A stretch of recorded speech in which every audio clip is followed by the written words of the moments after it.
Hello. आज की video में हम हिंदी के इम्पोर्टेंट क्वेश्चंस की बात करेंगे। आई होप अभी तक आपके सभी पेपर अच्छे जा रहे हो। तो स्टार्ट करते हैं यूनिट 1 से। पहला क्वेश्चन है कि भाषा की प्रकृति और उपयोगिता पर टिप्पणी कीजिए। यानी भाषा की प्रकृति कैसी है, तो इसमें भाषा का अर्थ बता दीजिएगा कि विचारों की अभिव्यक्ति का माध्यम होती है भाषा। अब कहाँ कहाँ उपयोग होता है इसके बारे में बताना है, ठीक है। फिर सेकंड क्वेश्चन है बोली, उपभाषा और मानक भाषा में क्या अंतर होता है, उदाहरण सहित समझाना है।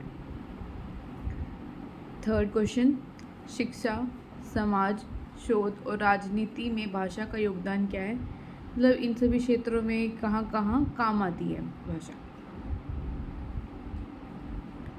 फिर है हिंदी का नामकरण और संस्कृत से हिंदी के विकास की प्रक्रिया को समझाइए कि हिंदी भाषा का नाम हिंदी क्यों हुआ, फिर और संस्कृत से हिंदी कैसे बनी, ठीक है। फिर फिफ्थ है हिंदी को विश्व भाषा और भविष्य की भाषा के रूप में देखने के क्या कारण हैं, ठीक है।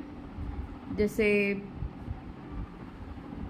हिंदी बोलने वालों की संख्या ज़्यादा है और ये सरल होती है याद करने बोलने में, तो ऐसी बातें लिखनी है इसमें।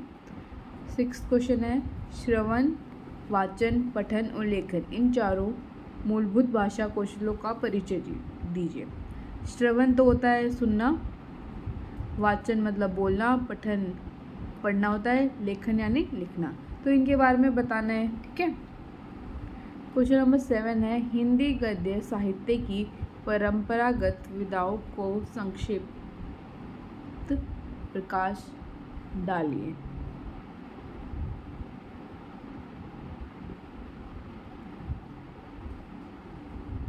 यानी हिंदी गद्य साहित्य का परंपरागत विधाओं, तो इसमें जैसे कहानी, नाटक, महाकाव्य ये सब आते हैं, ठीक है। 8th क्वेश्चन है हिंदी साहित्य की आधुनिक विधाओं की सूची दीजिए एवं एक विधा का वर्णन कीजिए। आधुनिक में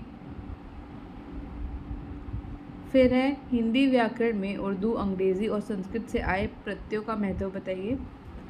फिर थर्ड लास्ट क्वेश्चन माध्यमिक स्तर पर हिंदी पाठ्यक्रम में हाल के वर्षों में आए परिवर्तनों पर विवेचना कीजिए।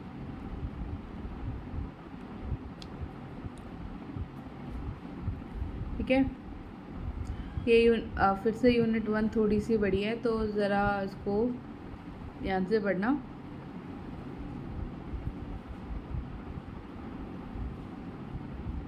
ठीक है, फिर यूनिट 2 पे चलते हैं। एक बार क्वेश्चन देख लीजिए, यूनिट 2 पे चलते हैं। चलो, फिर यूनिट 2 के क्वेश्चन है। पहला क्वेश्चन है कि माध्यमिक स्तर पर हिंदी शिक्षण के प्रमुख लक्ष्य उद्देश्य क्या है, यानी माध्यमिक स्तर पर हिंदी को क्यों पढ़ाया जाता है, ठीक है। फिर है इकाई नियोजना क्या होता है, मतलब इकाई योजना क्या होता है, एक बहुत बड़ा टॉपिक होता है, उसमें से किसी छोटे टॉपिक को पढ़ाना, मतलब वो इकाई नियोजन में आता है। इसके निर्माण की विधि और आवश्यकताएं समझाएं। अच्छा क्वेश्चन है, याद कर लेना ये। फिर है इससे रिलेटेड पाठ योजना क्या है, इसके प्रमुख चरण और क्रियान्वयन की विधि लिखिए। पाठ योजना वो होती है जो हम एक पूरे पीरियड में पढ़ाते हैं, पाठ योजना उसे कहते हैं, ठीक है। ये अच्छे से पढ़ जाना, ठीक है, ये भी अच्छे से पढ़ना। ज्ञानात्मक, बोधात्मक, कुशलात्मक और रुचिगत उद्देश्यों का निर्धारण कैसे किया जाता है।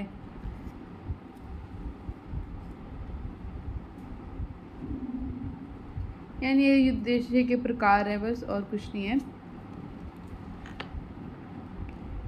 विशेष उद्देश्य को व्यवहारिक शब्दावली में कैसे लिखा जाता है।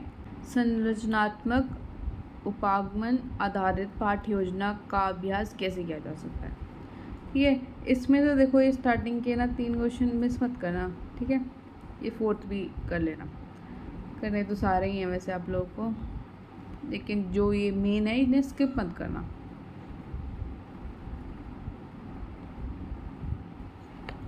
नेक्स्ट पे चलते हैं। अब है यूनिट 3।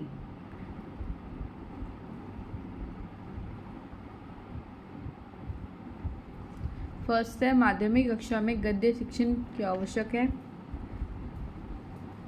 फिर गद्य शिक्षण की प्रमुख,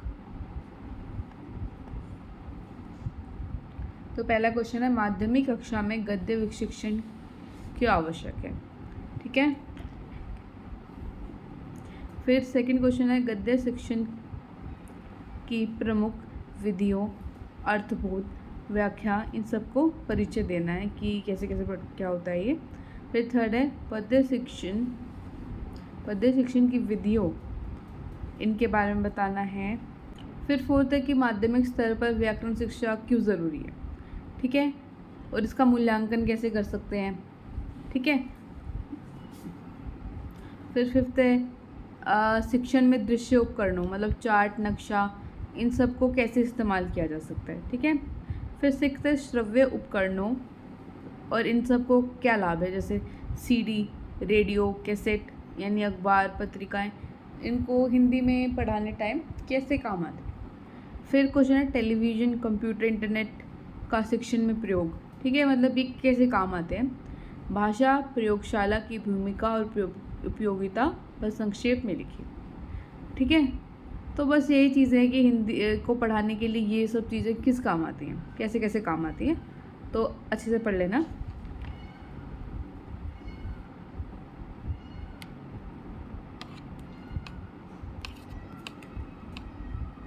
ठीक है, फिर यूनिट 4 पे चलते हैं।